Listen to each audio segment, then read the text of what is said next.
আমি দৃঢ়ভাবে বিশ্বাস করতে চাই আগামীর বাংলাদেশে প্রতিটি স্বাধীনতা এবং বিজয় দিবস হয়ে উঠবে জনগণের প্রতি রাষ্ট্র ও সরকারের দায় কিংবা প্রতিশ্রুতি পূরণের একটি অর্থবহ দিন।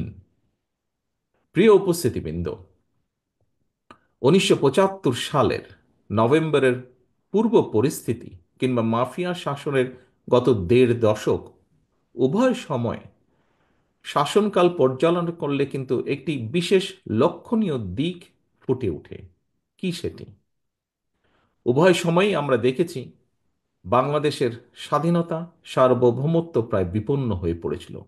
জনগণ দেখেছে দেশের স্বাধীনতা সার্বভৌমত্ব বিপন্ন করে দেওয়ার ষড়যন্ত্র বাস্তবায়নের অংশ হিসাবে সুকৌশলে নাগরিকদের সকল গণতান্ত্রিক রাজনৈতিক অধিকারকে কেড়ে নেওয়া হয়েছিল।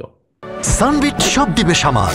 সানবিট ম্যাজিক প্রেস ডিশওয়াশিং এর মাথা ঘোরানো সলিউশন। হরণ করা হয়েছিল জনগণের ভোট প্রয়োগের অধিকার। জনপ্রতিনিধি নির্বাচনী ব্যবস্থাকে একদম ধ্বংস করে দেওয়া হয়েছিল। সুতরাং এটি স্পষ্ট, জনগণের গণতান্ত্রিক অধিকার, জনগণের ভোট প্রয়োগের অধিকার বহাল এবং কার্যকর থাকা না থাকার সঙ্গে দেশের স্বাধীনতা সার্বভৌমত্ব সুসংহত থাকা না থাকার একটি গভীর সংযোগ কিংবা সম্পর্ক রয়েছে। অর্থাৎ রাষ্ট্রের নাগরিকদেরকে রাজনৈতিক এবং অর্থনৈতিকভাবে ক্ষমতাহীন করে দেওয়া গেলে দেশের স্বাধীনতা সার্বভৌমত্ব এমনকি রাষ্ট্রের আভ্যন্তরীণ শৃঙ্খলাও দুর্বল এবং বিপর্যস্ত হয়ে পড়ে। রাষ্ট্র এবং জনগণকে স্বনির্ভর এবং শক্তিশালী করতে হলে রাষ্ট্র ও রাজনীতির প্রতিটি ক্ষেত্রে গণতন্ত্রের লালন, বিকাশ এবং চর্চা অত্যন্ত জরুরি। আমরা মনে করি রাষ্ট্র ও সমাজে গণতান্ত্রিক রাজনীতি চর্চার অন্যতম প্রাতিষ্ঠানিক কেন্দ্রবিন্দু হচ্ছে জনগণের সরাসরি ভোটে নির্বাচিত জবাবদিহিতাদের দ্বারা, জনপ্রতিনিধিদের দ্বারা গঠিত জাতীয় সংসদ। জবাবদিহিমূলক সরকার ও সংসদ যথাযথভাবে কার্যকর থাকলে জনগণের রাজনৈতিক ক্ষমতাও নিশ্চিত থাকে।